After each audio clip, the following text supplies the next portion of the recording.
Recently, former President Donald Trump made headlines by suggesting there could be a connection between Tylenol use during pregnancy and the development of autism in children. This statement, coming from such a high-profile figure, quickly spread across social media and news outlets, sparking widespread concern and debate among the public. The claim reached millions of people almost overnight, causing many parents and expectant mothers to question the safety of a medication that has long been considered a staple in household medicine cabinets. For decades, Tylenol, also known as acetaminophen, has been recommended by doctors as a safe and effective option for pregnant women dealing with common issues like headaches, pain, or fever. It's often the go-to choice when other medications are off-limits during pregnancy. Suddenly, families found themselves caught between the trusted advice of their healthcare providers and a new, alarming warning that seemed to contradict everything they'd been told. The suggestion that Tylenol could be a hidden cause behind the increasing rates of autism offered a seemingly simple explanation for a condition that is, in reality, incredibly complex and not fully understood. But autism is far more complicated than any single cause or factor. It involves a combination of genetic, environmental, and possibly unknown influences, making it impossible to pin down to just one source. Oversimplifying the causes of autism not only risks spreading unnecessary fear and confusion, but it can also make it harder for expectant parents to make informed decisions about their health and the health of their babies.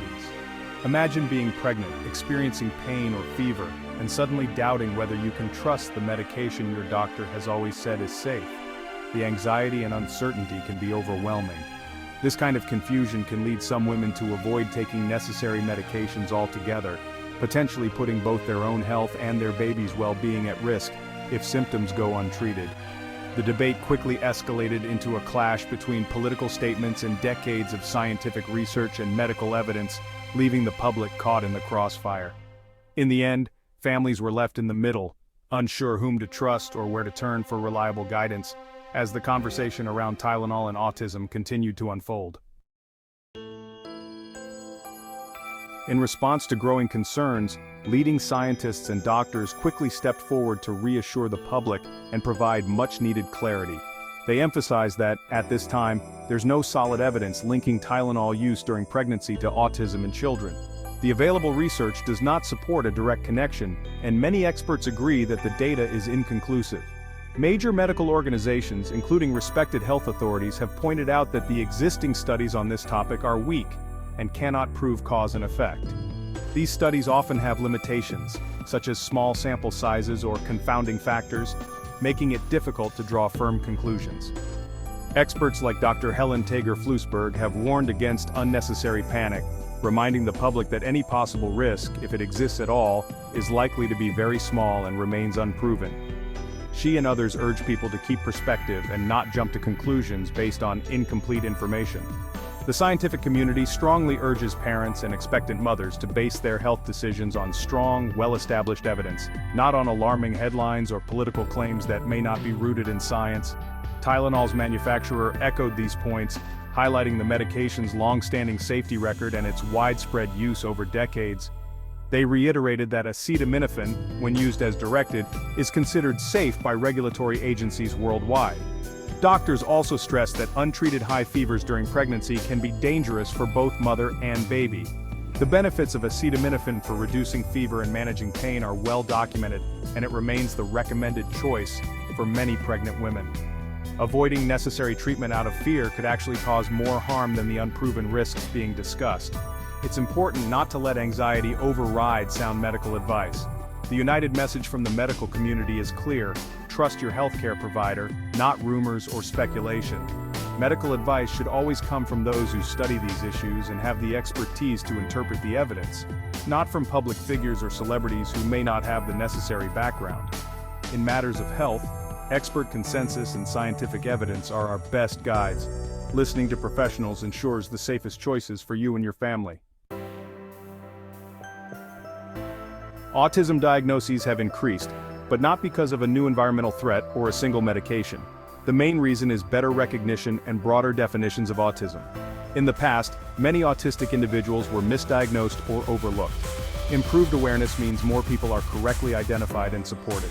The autism spectrum now includes a wide range of traits, from those needing significant support to those with milder challenges. This isn't an epidemic.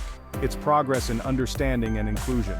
Parents, teachers, and doctors are better equipped to spot signs early, leading to earlier support. The rise in numbers reflects better detection, not a sudden increase in cases. Instead of chasing unproven causes, we should focus on providing support and acceptance. Understanding this helps us move from fear to empowerment. More people are getting the help they deserve, which is a positive step for everyone. Autism is a complex condition, shaped by a delicate dance between our genes and the world around us. It's not the result of a single cause, but rather a tapestry woven from many threads, some inherited, some experienced. Genetics play the largest role. Autism often runs in families, and scientists have identified hundreds of genes that can be involved. These genes influence how the brain develops and functions, and sometimes, small changes in them can increase the likelihood of autism. But genes don't act alone. Environmental factors such as a mother's health during pregnancy, exposure to certain infections or complications at birth, may also contribute.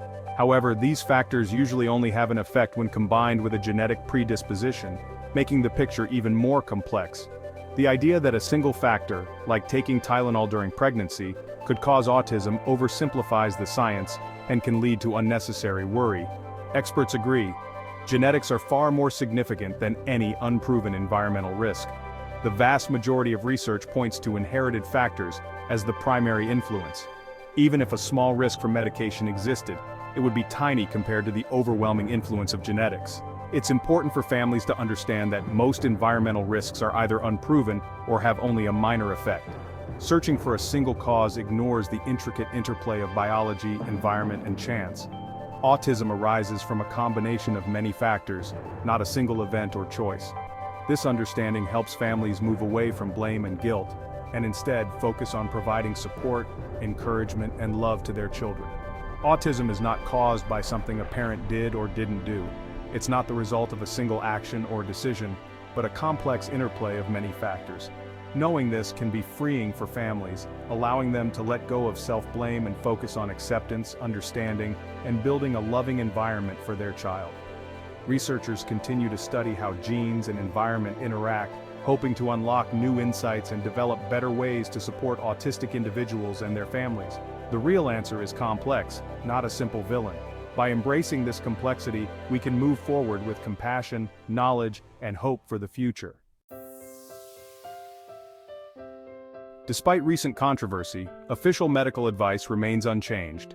Groups like the American College of Obstetricians and Gynecologists still recommend acetaminophen as the safest option for pain and fever during pregnancy when used as directed. There's no definitive evidence linking Tylenol to autism. The standard advice: use the lowest effective dose for the shortest time, and always consult your doctor. Not treating pain or fever can be risky for both mother and baby. The benefits of acetaminophen outweigh any unproven risks. Avoiding necessary treatment out of fear can do more harm than good. Trust your healthcare provider. They know your history and can guide you safely. Evidence-based guidance is your best resource for a healthy pregnancy. The Tylenol debate echoes an older myth, the false link between vaccines and autism. Former President Trump revived this debunked theory, worrying health experts. The scientific consensus is clear. Countless studies show no connection between the MMR vaccine and autism. The original study that sparked the myth was fraudulent and retracted. Its author lost his medical license. Vaccines are a cornerstone of public health, preventing serious diseases. When vaccination rates drop due to fear, communities become vulnerable to outbreaks. Misinformation about vaccines puts everyone at risk, especially the most vulnerable. Experts urge parents to trust the overwhelming evidence and vaccinate their children. Public health organizations and pediatricians are the best sources for vaccine information. The science is settled. Vaccines do not cause autism. Trusting experts protects your child and your community.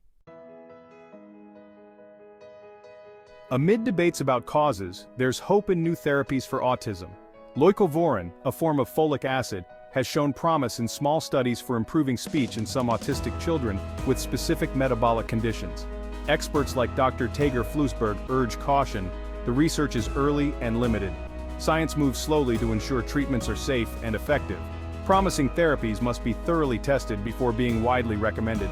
Jumping to conclusions can create false hope or even harm. The goal isn't to cure autism, but to provide supports that help individuals thrive. Research is ongoing, from behavioral therapies to potential medical interventions. Families should support careful, evidence-based research and be patient as science progresses. Real progress comes from rigorous study, not quick fixes. Misinformation about health, like the Tylenol and vaccine claims, can cause real harm. When public figures spread unproven ideas, confusion and anxiety follow. Parents may make choices based on fear, risking their own and their children's health. Misinformation erodes trust in vital institutions like the FDA and CDC. It can lead to dangerous decisions like skipping necessary medication or vaccines. Being critical of sources and seeking expert advice is the best defense. Trusting evidence and expertise protects both families and communities. Parenting is full of questions, and conflicting health information can be overwhelming. The lesson from the Tylenol debate is clear. Trust the careful process of science. Doctors and researchers base their advice on decades of evidence, not headlines. Your healthcare provider is your best resource for understanding risks and making informed decisions. Building a trusting relationship with your doctor ensures you get the best care. Autism research is advancing, focusing on support and acceptance, not blame. Supporting evidence-based science leads to better outcomes for all. Let's replace fear with facts and support a world that values neurodiversity. You're not alone. Dedicated professionals are working to keep families safe and healthy.